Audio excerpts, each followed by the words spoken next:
So there are 4 different types of topspin dinks that you can hit in pickleball. There are 2 on the forehand side and 2 on the backhand side. And by the end of this video, you're gonna know how to hit all 4 of them. So enjoy the video, let's open the playbook. By the way, this video is sponsored by Titan, but more on them later. The first dink that I'm gonna be teaching you right now is the forehand topspin dink.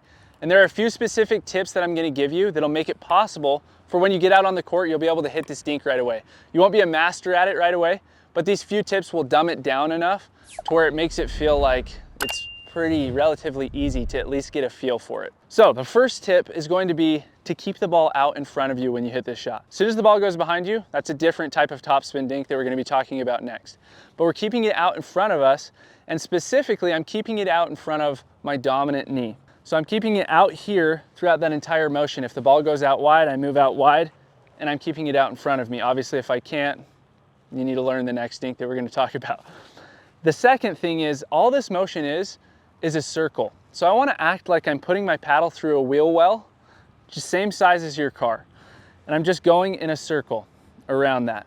That's all that this motion is. And you just picture that circle as you hit through the shot, it'll make a world of difference. And the third tip is to windshield wipe outwards and upwards at the end and create a Nike swoosh off of that circle. So I'm creating the circle, Nike swoosh out towards wherever it is that I wanna go. If I wanna go up the line, I'm Nike swishing out towards the line. If I wanna go cross court, I'm Nike swishing out toward cross court. Majority of the time with topspin, you wanna go cross court. It's a little bit more risky to obviously go up the line because there's less distance between you and your opponent. So you could easily pop that ball up. I suggest going cross court with this ball, throwing your opponent off the court, hovering over the middle. Hopefully they'll pop up the ball, which is kind of the point of this anyway. So let's go over that motion really quick with those 3 tips in mind. The first thing, tip of my paddle is upwards. So this outside edge is upwards. And then I go opposite edge downwards at the bottom of the wheel well. So I create that little circle. Remember, it's a little circle, it's not a big circle.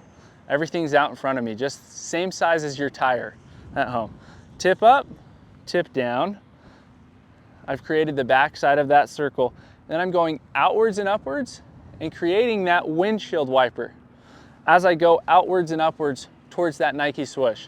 So the best way to think about this is a windshield wiper, and I talk about this all the time on the channel, but it really is just a good way to just dumb it down. It's literally as simple as going from here to there, as if you were to take water off of a windshield. You're doing that when you've made it to the bottom of the wheel well. Top of the wheel well, bottom of the wheel well, windshield wiper outwards and upwards. By the way, the sponsor of this video is Titan. This is the ball machine that I use. I absolutely love it. It's the greatest ball machine of all time, has the greatest technology built into it, fastest motors, fastest ability to change from going super fast speed to super slow. It can hit you balls in every single direction, and the best part about it is that you just have to put it in one location, right at the center of the baseline, and it stays there throughout your entire training session. So I absolutely love that. It's extremely convenient. If you want to pick up one of these, you can get it for $100 off through my link. I'll link it right here as well as in the description. Let's continue with the video. All right, on to dink number 2 that I'm going to be teaching you, which is the hook dink with topspin. So this dink is the most challenging of the 2 forehand dinks because you're hitting the dink with topspin and it's behind you. So you don't have a chance to keep the ball out in front of you. They've pulled you way out wide and you're just rushing to stay in the point. So you hit the ball just like that to stay in the point, but also it's cool because you're being offensive.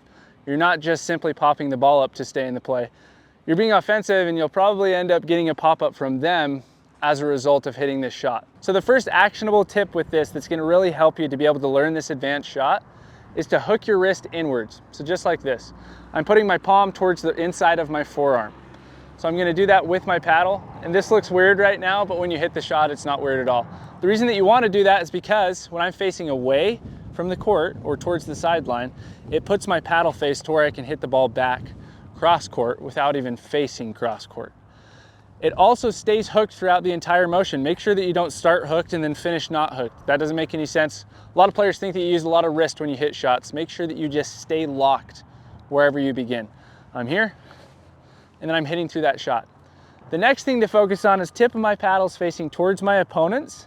When I start, I come down. It's still facing relatively towards my opponents, but I'm just simply coming downwards and then outwards and upwards towards my target. So I'm here, again, I'm creating that wheel well motion and that Nike swoosh finish, but there's no wrist movement, there's no windshield wiper. It's just simply coming up that ball that's already gonna be created by your paddle angle. So I'm here, and I just simply create that wheel well. Focus on the tip of your paddle pointing towards your opponents throughout the entire motion. It should not change. Obviously, it should change from going here to there, but it shouldn't change like upwards and downwards. So if you watch this shot, it's almost in the same exact position the entire time, pointing towards my opponents. It's not going like this. If you add that on, it's gonna flick your wrist. You're gonna be extremely inaccurate. You won't have consistency in your shot. Hook, face away from your opponents, and then you're simply just brushing up that ball. The last tip that will really help you is to make sure that you don't start at the ball. So if the ball is here, I'm starting beneath the ball and then coming up, outwards and upwards through the ball. I don't start at the ball. If you start at the ball, it's just gonna simply go down into the ground. So I'm starting beneath the ball and then brushing up from there. That'll make a huge difference in the way that you hit this shot. Now, like I said, this is way more advanced than the initial one that we talked about. So it's gonna take more time. So when you get out on the court, don't expect to be able to hit this. But the most important thing is that you just stick with what I taught you. Don't go away to something else and go away to a different form just because it feels good. This should feel really awkward in the beginning, especially in the beginning.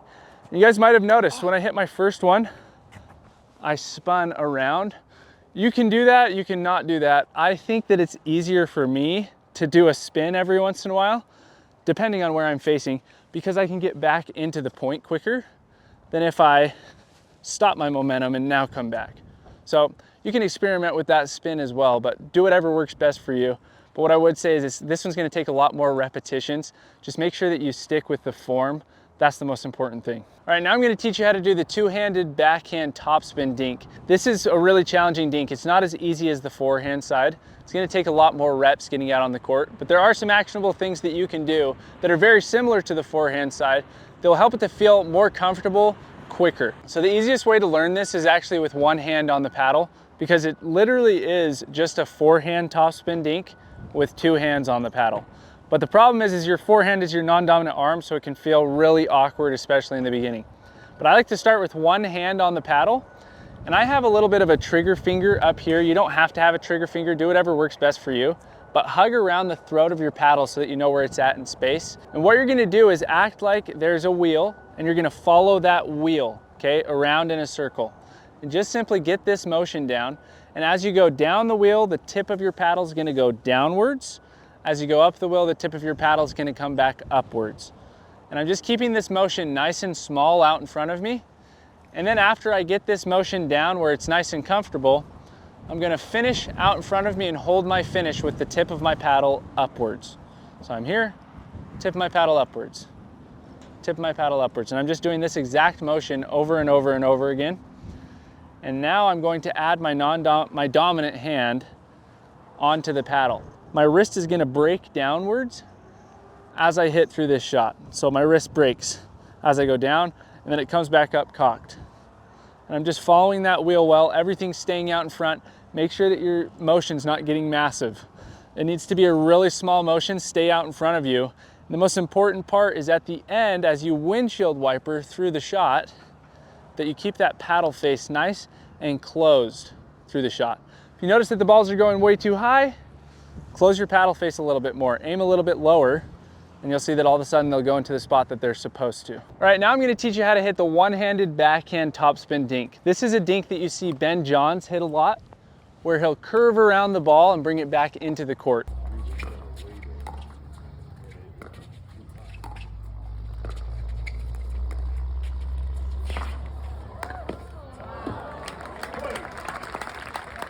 So it's a really effective dink whenever the ball goes behind you so that you can stay in the point. So the first thing that you want to do with this is hook your wrist backwards, just like this, to where the back of your palm is facing towards the back of your forearm, just like so. So we're cocked like this, so that when I face away from the court, my paddle angle is going to be facing towards where I want to go, because I ultimately want to put that ball back cross court as I shave up the ball. Now you want to make sure that you keep that cocked wrist the entire time. Don't uncock it as you hit. You want to stay cocked back throughout the entire motion. That's how you're gonna be consistent with the shot every single time. So now onto the actual motion. You wanna make sure that you keep a bend in your elbow throughout the entire shot. So what I mean by that is, as I hit, I keep that bent. If I go straight, I'm gonna lack a ton of control. You're also gonna hurt yourself. You could really easily hurt your shoulder by keeping it straight.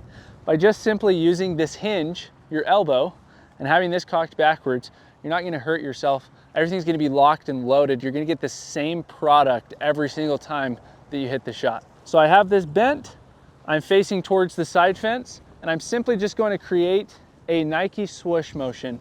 And I'm gonna finish by pointing the tip of my paddle towards where I wanna go, which is gonna be cross court majority of the time.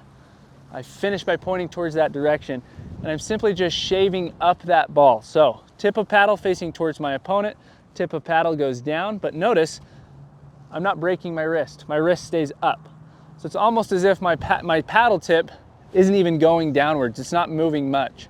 Staying facing towards my opponents, and then I'm simply just creating that Nike swoosh motion as I brush up the ball. Really want to focus on making sure that you start beneath the ball and brush up and through the ball. Don't start at the ball. Start beneath, we're bent, and I'm just simply going through that wheel well. Notice how it's a wheel motion that finishes with that Nike swoosh. I'm up, down, out and up, out and up. Keep this cocked backwards, keep this bent, and you'll be in really, really good shape to hit that shot every single time.